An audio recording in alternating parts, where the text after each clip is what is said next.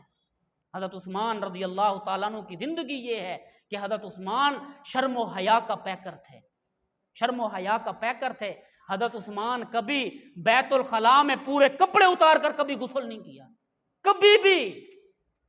اور زمانہ جاہلیت کے اندر بھی حضرت عثمان ابن عفان رضی اللہ تعالیٰ عنہ نے کبھی شراب نہیں پی, کبھی بے حیائی کا ارتکاب نہیں کیا, کبھی زنا نہیں کیا. اس سے بڑی سعادت اور کیا ہو سکتی ہے؟ اللہ کے نبی صلی اللہ علیہ وسلم تشریف فرما ہے, حضرت ابوبکر صدیق آتے ہیں, پیارے نبی ویسے کے ویسے بیٹھے رہے, اور حضرت عمر فاروق آتے ہیں, پیارے نبی ویسے کے ویسے بیٹھے رہے. جب حضرت عثمان تشریف لاتے ہیں, پیارے نبی کی پنڈلی مبارک سے چادر ہٹی ہوئی تھی, پیارے نبی نے چادر پنڈلی کے اوپر ڈال لی اور اٹھ کر بیٹھ گئے. پوچھنے والے نے پوچھ لیا, اے اللہ کے نبی ابوبکر آئے آپ ویسے بیٹھے رہے, ویسے ٹیک لگا کر بیٹھے ہوئے تھے. حضرت عمر آئے آپ ویسے بھی بیٹھے رہے, لیکن جب حضرت عثمان آئے آپ نے اپنی پنڈلی مبارک کے اوپر کپڑا بھی ڈالا اور کھڑے ہو کر بیٹھ گئے. اس احترام کی وجہ کیا ہے؟ آپ علیہ الصلوۃ والسلام نے فرمایا کہ میں اس عثمان سے کیوں حیا نہ کروں جس سے اللہ کے فرشتے بھی حیا کرتے ہیں. میں اس عثمان سے کیوں نہ حیا کروں؟ یہ تو زندگی کی سعادت ہے جو اللہ رب العزت نے عثمان کو عطا فرمائی. وَأَمِتْنِي شَهِيدًا, اے اللہ مجھے موت دے, شہادت والی موت دے. شہادت کتنا بڑا رتبہ ہے, میں اور آپ کا اس کا ادراک نہیں کر سکتے. شہادت کی زندگی اگر کوئی دیکھنا چاہتا ہے تو اس کو شہید ہونا پڑے گا کہ شہادت پر کتنا بڑا انعام ہے. میرے بھائیوں, اللہ نے 4 درجے قرآن مجید میں بتلائے ہیں, 4 درجے. سب سے بڑا درجہ نبیوں کا درجہ ہے, اور اس سے نیچے صدیقین کا درجہ ہے, اور اس سے نیچے شہداء کا درجہ ہے, اور اس سے نیچے صالحین کا درجہ ہے. آپ دیکھ لیں کہ ہمارے پیارے نبی صلی اللہ علیہ وسلم اس پہلے درجے میں سب سے اعلیٰ اور عرفہ, نبوت کے درجے میں سب سے اعلیٰ اور عرفہ. کیوں؟ اس لیے کہ آپ امام الانبیاء ہیں. آپ امام الانبیاء ہیں. اللہ رب العزت نے آپ کو تمام انبیاء پر فضیلت اور فوقیت عطا فرمائی ہے, تمام انبیاء کی جماعت میں. اور اتنے بڑے منصب پر جب آدمی فائز ہو جاتا ہے تو نیچے والے منصب کی وہ طلب کبھی نہیں کرتا, نیچے والے مقام کو کبھی نہیں تلاش کرتا, وہ تو اور اوپر جانے کی کوشش کرتا ہے. میں قربان جاؤں اللہ کے نبی صلی اللہ علیہ وسلم پر. اللہ کے نبی اتنے بڑے منصب پر فائز ہو کر اللہ کی بارگاہ میں دعا کرتے ہیں, اے اللہ مجھے شہادت کی موت عطا فرما. آخر وجہ کیا ہے کہ اتنے بڑے مقام پر فائز ہو کر اللہ کے نبی نیچے والے درجے کی دعا کر رہے ہیں؟ تو میں آپ کو اس کی وضاحت کرنا چاہتا ہوں کہ نبوت اور صدیقیت یہ کسبی چیز نہیں ہے کہ انسان محنت کر لے, اپنے محنت کے بل بوتے پر نبی بن جائے. ایسا کبھی نہیں ہو سکتا. اللہ رب العزت نے ہر نبی کے لیے ایک صدیق بھیجا ہے جو اس کی نبوت کی تصدیق کرتا ہے, اس کی نبوت کی تصدیق کرتا ہے. یہ بھی کسبی چیز نہیں ہے کہ کوئی آدمی محنت کر کے نبی بن جائے. ایسا نہیں ہو سکتا, ایسا نہیں ہو سکتا کہ وہ محنت کر کے صدیق بھی بن جائے, محنت کر کے نبی بھی بن جائے. بلکہ یہ عطائی چیزیں ہیں. اللہ جسے چاہے عطا کر دے, جسے چاہے نبوت کے مقام پر فائز کر دے.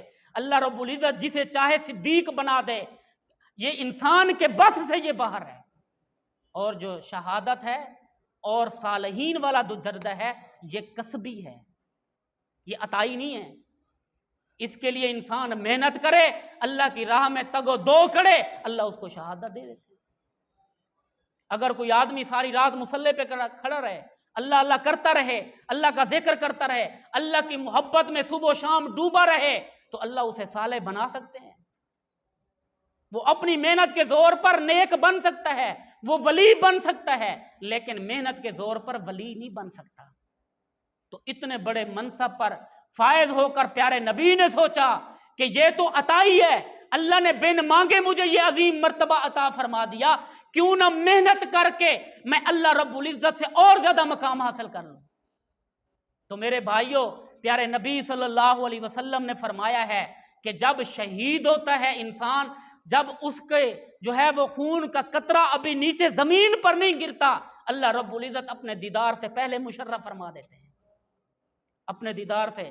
میرے بھائیوں، اللہ کا دیدار ایسی بڑی نعمت ہے، ایسی بڑی نعمت ہے، آپ سوچ بھی نہیں سکتے، جس کے لیے سارے اولیاء اللہ ساری زندگی تڑپ رہے ہیں کہ اللہ کا دیدار ہو جائے، اللہ کا دیدار ہو جائے۔ یہ اتنی بڑی نعمت ہے، اور جنت میں اس سے بڑی نعمت اور ہو ہی نہیں سکتی کہ جس مومن کو اللہ کا دیدار ہو جائے، یہ سب سے بڑی نعمت ہے۔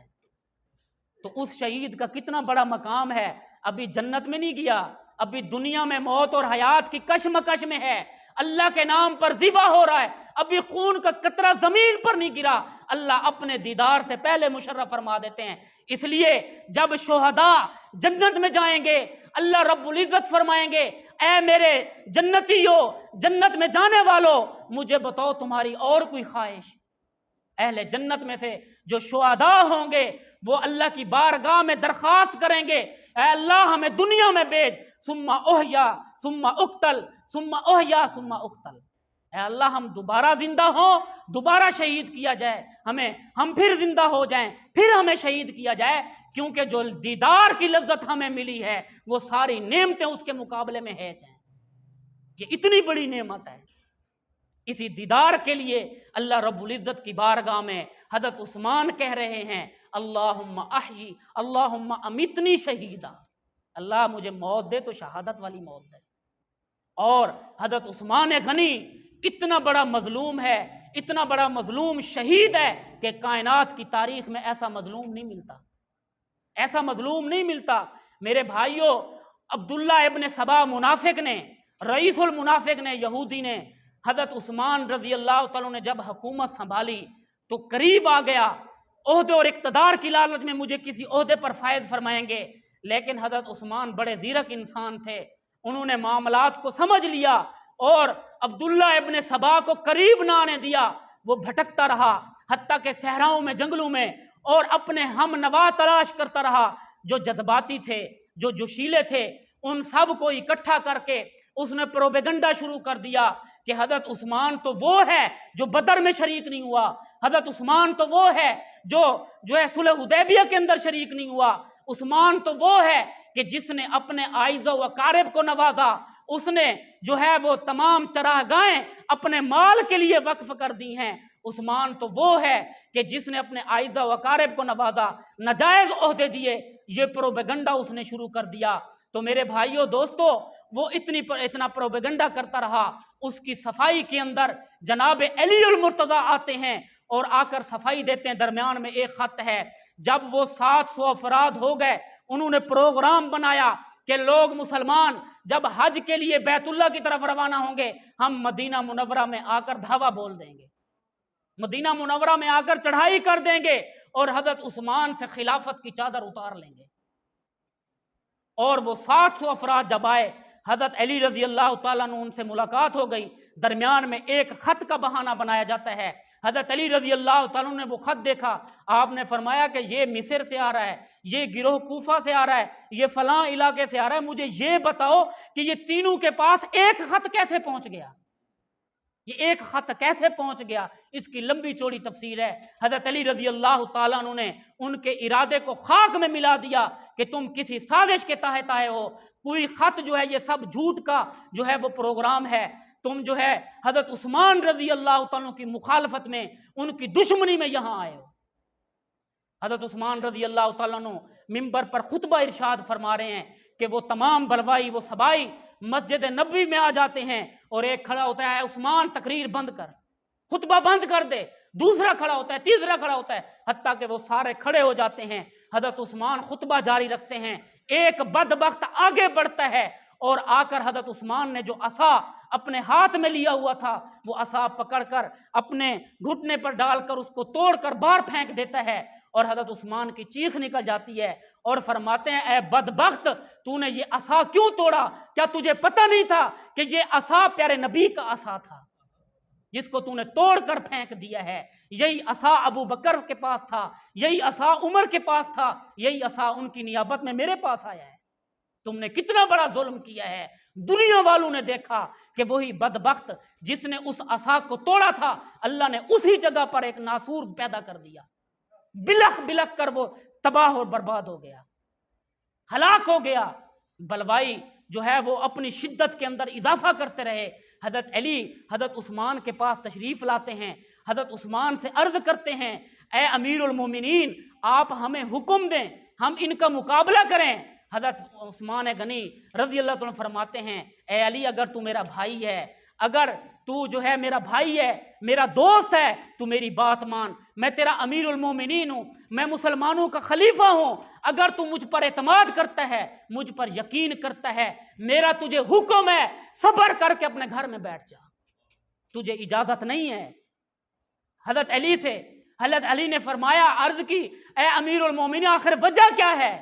آپ نے فرمایا مجھے پیارے نبی صلی اللہ علیہ وسلم نے فرمایا تھا کہ اے عثمان تجھ سے خلافت کی چادر کو چھینا جائے گا، لیکن تم نے اس چادر کو نہیں اتارنا، تم پر مصیبت آئے، تم پر تکلیف آئے، تم نے صبر کے دامن کو ہاتھ سے نہیں چھوڑنا، تم نے صبر کو اپنے سینے سے لگا کے رکھنا ہے۔